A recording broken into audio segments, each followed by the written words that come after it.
One Story, 76. Jesucristo, parte 2. Los 4 Evangelios. Ahora comienza en serio el ministerio público de Jesucristo como el Mesías. Proclamó el reino de Dios, enseñó sobre el reino de Dios y reveló el reino de Dios a través de milagros y sanidades. Junto con estas 3 áreas principales de su ministerio público, Jesús dedicó gran parte de su tiempo a llamar, enseñar y formar a los discípulos, por causa del reino de Dios que continuaría a través del Espíritu Santo después de su ascensión. Llamamiento, establecimiento y formación de los discípulos. Aunque el ministerio público de Jesús incluía proclamar el reino, enseñar el reino y sanar toda enfermedad y dolencia, la parte más significativa y enfatizada de su obra fue el llamamiento de discípulos. Comenzó con Andrés, quien había sido discípulo de Juan el Bautista. A través de Andrés, Jesús conoció a Simón y le puso el nombre de Pedro. Luego llamó a Felipe, y a través de Felipe conoció a Natanael.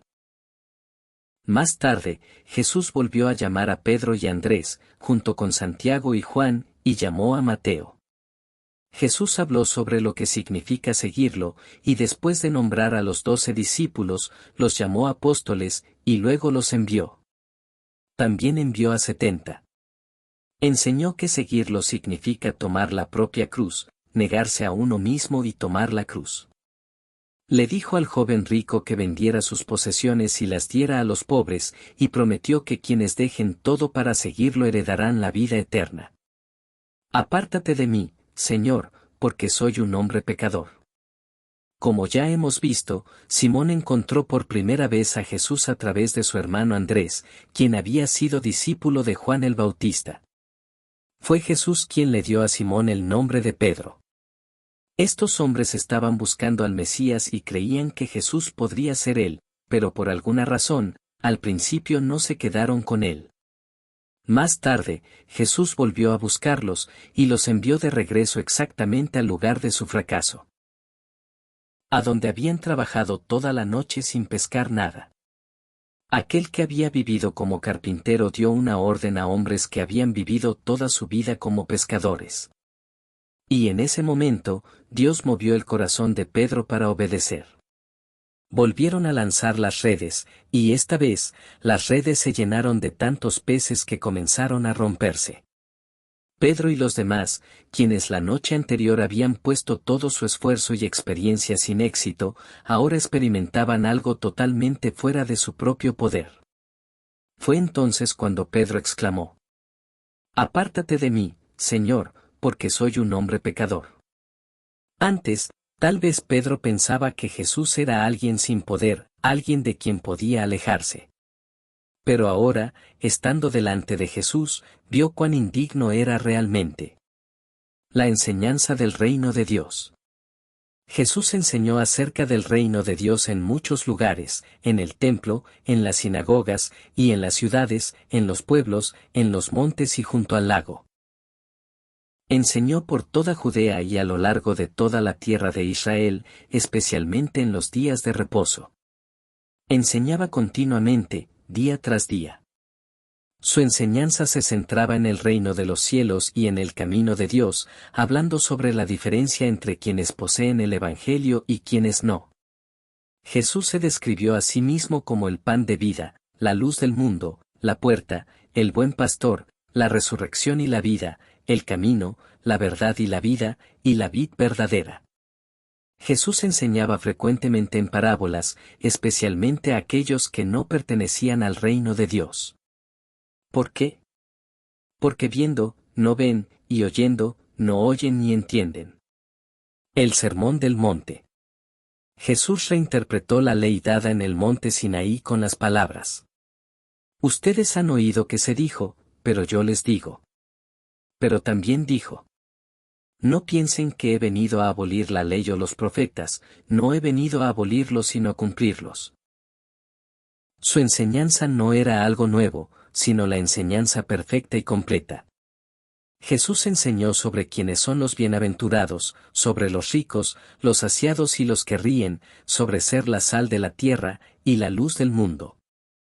Enseñó sobre la ley y los profetas, el asesinato, la reconciliación, el adulterio, el divorcio, los juramentos, la venganza, amar a los enemigos, dar a los necesitados, la oración, el Padre Nuestro, el ayuno, las posesiones, lo que vemos, servir a dos señores, la avaricia, la ansiedad, el juicio hacia los demás, la santidad, pedir y buscar, hacer a los demás lo que quisiéramos que nos hicieran, la puerta estrecha, los frutos de la vida, hacer la voluntad del Padre, y obedecer sus palabras. ¿Bienaventurados son? Bienaventurados los pobres en espíritu, porque de ellos es el reino de los cielos, se entiende mejor como. Bienaventurados los pobres en espíritu, porque el reino de los cielos les pertenece. No es que sean bienaventurados por ser pobres en espíritu. Más bien, porque el reino de los cielos es de ellos, son pobres en espíritu. Y porque el reino es suyo, son bienaventurados. Esto se aplica también a todas las demás bienaventuranzas. Una persona pecadora llega a ser pobre en espíritu, anhela misericordia y busca la gracia, únicamente porque el reino de Dios se ha acercado. Si Jesucristo, el Salvador que es Dios y quien trae el reino, no viniera a nosotros, jamás podríamos ser contados entre los bienaventurados. Por eso, aquellos a quienes Jesús viene, los que reciben la bendición de Abraham, son los que se hacen pobres en espíritu. Y la Escritura llama bienaventurados a esas personas. Ellos son los verdaderamente bienaventurados. Ustedes son la sal y la luz del mundo. Jesús declaró a sus discípulos, en medio de la multitud. Ustedes son la sal de la tierra. Ustedes son la luz del mundo. No dijo, conviértanse en sal o conviértanse en luz. No es algo que debamos esforzarnos por alcanzar. Así como nuestra identidad como hijos de Dios es enteramente obra de Dios, también nuestra identidad como la sal y la luz del mundo es obra suya. No es que nuestra naturaleza haya cambiado o vaya a cambiar por nuestro esfuerzo. No es por alguna bondad que haya en nosotros. Es porque Dios nos ha llamado así, y a través de Jesucristo, hemos sido hechos así. Ya has cometido adulterio en el corazón. Jesús dijo: no piensen que he venido para abolir la ley o los profetas. No he venido para abolir, sino para cumplir. Luego enseñó que no solo cuenta el acto de asesinato o adulterio, sino que incluso albergar esos pensamientos en el corazón es pecado. Y para la humanidad pecadora, esto es imposible de cumplir. Por eso necesitamos un refugio en la perfección. Porque no somos perfectos, debemos huir hacia aquel que sí lo es, Jesucristo. Solo en Él podemos escapar de la ira que viene por quebrantar la ley. Si alguien te golpea en la mejilla derecha. Jesús dijo. Pero yo les digo, si alguien te da una bofetada en la mejilla derecha, vuélvele también la otra. La mayoría de las personas son diestras. Un golpe con la mano derecha normalmente da en la mejilla izquierda de la otra persona. Entonces, ¿cómo se golpea la mejilla derecha? La única manera de golpear la mejilla derecha con la mano derecha es usando el dorso de la mano. Esto no es simplemente un golpe, es una ofensa, un acto de humillación. Ser golpeado con el dorso de la mano no es solo dolor, es una profunda deshonra. El ser humano, cuando es deshonrado, puede llegar incluso al asesinato o al suicidio. Pero Jesús dice que aquellos que ya son hijos de Dios, los que son sal y luz en este mundo, deben soportar incluso esto. Así como Cristo lo hizo. Porque somos cristianos, seguimos su camino. Amen a sus enemigos y oren por quienes los persiguen. Jesús dijo. Ustedes han oído que se dijo, ama a tu prójimo y odia a tu enemigo. Pero yo les digo, amen a sus enemigos y oren por quienes los persiguen. Y continuó. Si aman a los que los aman, ¿qué recompensa recibirán? ¿Acaso no hacen lo mismo hasta los recaudadores de impuestos? Y si saludan solamente a sus hermanos, ¿qué hacen de más? ¿No hacen lo mismo los paganos? Ser hijo de Dios, ser parte de su pueblo, significa estar apartado del mundo. No apartado por poder ni por posesiones, sino apartado de una manera mucho más profunda. Antes eras alguien que pertenecía al mundo y buscaba las cosas del mundo. Pero ahora, aunque todavía estés en el mundo, perteneces a Dios y buscas su reino. La medida ha cambiado, del mundo, hacia Dios.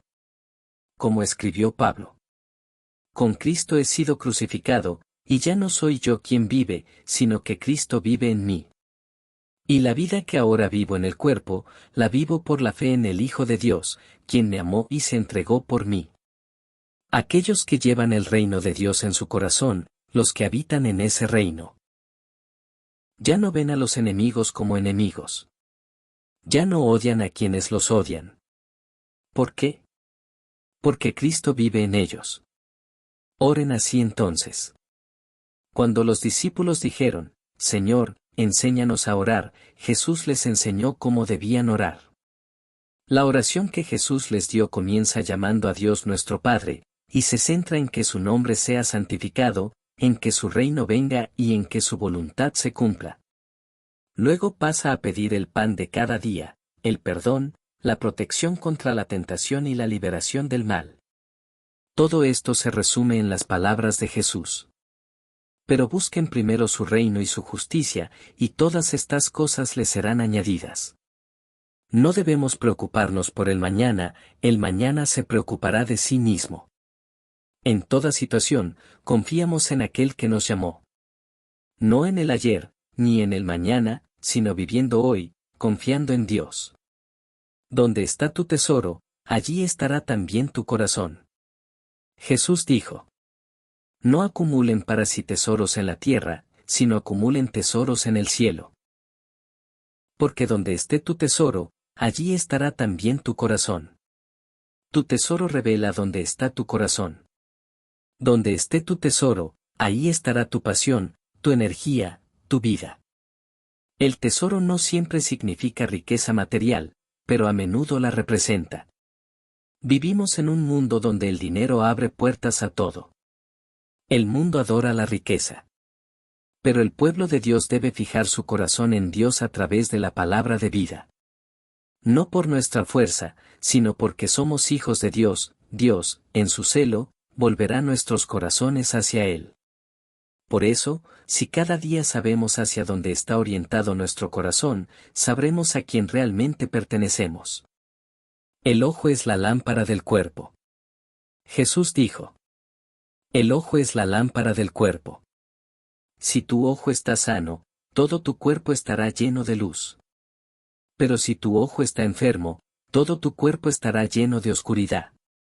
Lo que miramos es de suma importancia. Más que lo que oímos o tocamos, lo que vemos nos influye profundamente. Cuando la serpiente tentó a Eva, le dijo: Dios sabe que cuando coman de él se les abrirán los ojos y serán como Dios. Y ella vio que el fruto era deseable. Por eso Juan escribió que las cosas de este mundo incluyen la codicia de los ojos. Incluso Satanás lo sabía, cuando tentó a Jesús mostrándole todos los reinos del mundo y su esplendor. Él sabía cuán poderosa es la tentación visual. Por eso, mejor que ver y luego luchar contra la tentación, es no ver. Esa es la sabiduría. Así es como guardamos nuestro corazón. Busquen primero su reino y su justicia. A aquellos que dicen ser el pueblo de Dios pero siguen viviendo buscando las cosas de este mundo, Jesús les dice: Pero busquen primero su reino y su justicia, y todas estas cosas les serán añadidas. Él ya había dicho: No se preocupen por su vida, qué comerán o qué beberán, ni por su cuerpo, qué vestirán. ¿No es la vida más que el alimento, y el cuerpo más que el vestido? Pero aquellos que todavía pertenecen al mundo no pueden buscar el reino de Dios ni su justicia. Solo aquellos cuyos corazones han sido renovados por Dios, a quienes se les ha dado un nuevo espíritu y un nuevo corazón, solo ellos pueden buscar primero su reino. Puede que aún vivan en este mundo, pero pertenecen al reino de Dios. Por eso no ponen su corazón en las cosas de la tierra ni persiguen lo que el mundo busca. Su esperanza y su tesoro están en el cielo. Pidan, busquen y llamen. Jesús nos dice: pidan, y se les dará, busquen, y encontrarán, llamen, y se les abrirá. Pero debemos entender qué es lo que debemos pedir, qué es lo que debemos buscar, y dónde es que debemos llamar. El apóstol Santiago nos recuerda: no tienen, porque no piden a Dios. Y cuando piden, no reciben porque piden con malas intenciones, para satisfacer sus propios placeres.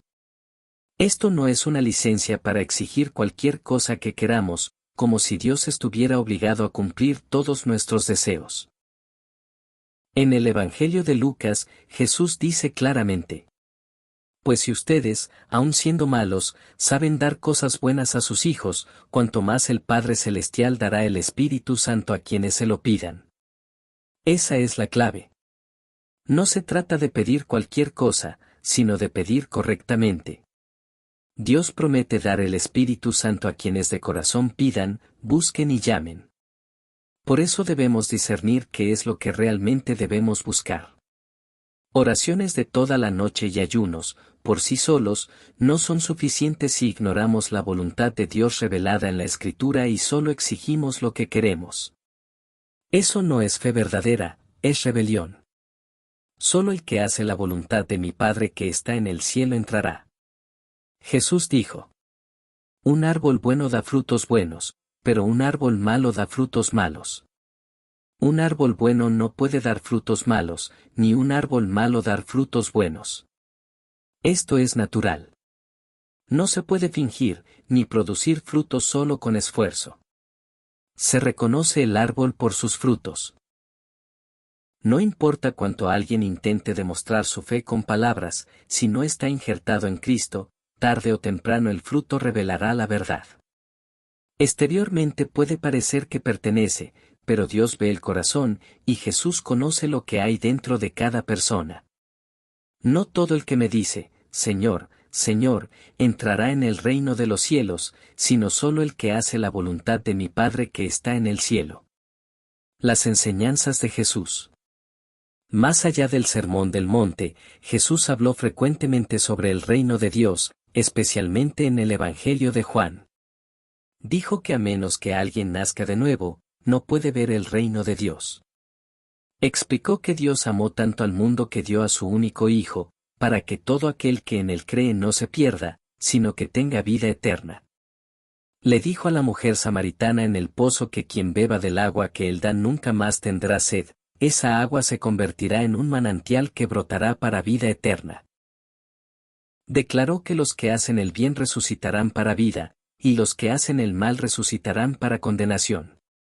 Afirmó que las Escrituras dan testimonio de él. También dijo: yo soy el pan de vida. Y que quienes vienen a él no tendrán hambre ni sed jamás. Sus palabras son espíritu y vida. Explicó que su enseñanza no era suya, sino del que lo envió. Y prometió que quienes crean en él, de su interior correrán ríos de agua viva, refiriéndose al Espíritu Santo. Dijo que no hace nada por su propia cuenta, sino que habla lo que el Padre le ha enseñado. Prometió que conocerán la verdad, y la verdad los hará libres. Explicó que quien pertenece a Dios escucha lo que Dios dice, y que quien no escucha no pertenece a Dios. Yo soy. Jesús dejó claro quién es. Dijo: yo soy el pan de vida. Yo soy la luz del mundo. Yo soy la puerta. Yo soy el buen pastor. Yo soy la resurrección y la vida. Yo soy el camino, la verdad y la vida. Yo soy la vid verdadera. Este es el Jesús a quien seguimos. Este es el Jesús en quien confiamos. Este es el Jesús que proclamamos. No hagan de la casa de mi Padre un mercado. El ministerio público de Jesús se desarrolló en torno al tiempo de la Pascua. De hecho, sabemos que su ministerio público duró más de 3 años porque el Evangelio de Juan registra 3 diferentes Pascuas. En la primera Pascua, Jesús entró en el templo y, al ver que la fiesta se había convertido en una oportunidad para hacer negocios, declaró: No hagan de la casa de mi padre una casa de comercio. Esta purificación del templo volvió a ocurrir durante la tercera Pascua de su ministerio. Cuando Jesús habló de la casa de mi padre, se refería al templo. Pero ese templo, como luego explicó, sería destruido y resucitado en 3 días, refiriéndose a su propio cuerpo.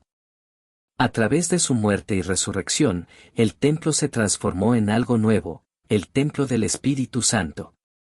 Y ese templo ahora es el creyente. Cada persona en quien habita el Espíritu de Cristo. Por tanto, nuestros corazones, nuestras vidas, no deben convertirse jamás en un mercado. No deben ser lugares donde se persigan ganancias terrenales, ni donde el interés esté puesto en el comercio o en los propios deseos. Ya no somos de este mundo, y el lugar donde ahora habita Dios, nuestros corazones y nuestras vidas, no debe ser consumido por las cosas del mundo. Jesús, el único camino, la única verdad y la única vida. Jesús vino como el único camino, la única verdad y la única vida. Él no solo predicó sobre el reino de Dios, Él era el reino de Dios. En Él, el reino llegó. Por medio de Él, se abrió el camino hacia el reino. Jesús es el acceso a la presencia del Padre. Y no hay otro. Esta historia de Jesús, el que no vino como una sombra, sino como la verdadera sustancia del reino de Dios, el que es el reino mismo, continúa. Es la historia del celo de Dios para traer su reino a nosotros en la persona de Jesucristo.